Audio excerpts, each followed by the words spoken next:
আসসালামু আলাইকুম। আমি ভিডিও করতেছি মসজিদের ভিতরে ঢুইকা।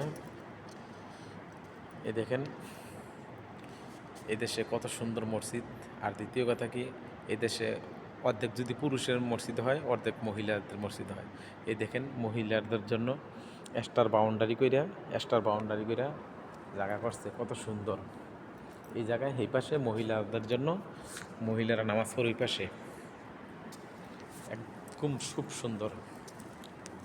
আমাদের দেশে যদি বলি মহিলাদের জন্য জায়গা করেন মসজিদের ভিতরে, এনদে মাত্র এক কাতার আছে মসজিদের ভিতরে, আর বাহিরে সব মহিলাদের জন্য। ঠিক আছে, মহিলাদের জন্য। আর এই দেখেন কোরআন শরীফ, আতর, সব কিছু আছে, সব সিস্টেম আছে। আর এই যে এসি, এই যে স্পিকার, সব কিছু। এই যে এই পাশে মহিলারা নামাজ পড়ে, ঠিক আছে, ওই পাশে মহিলারা নামাজ পড়ে, এই পাশে পুরুষরা।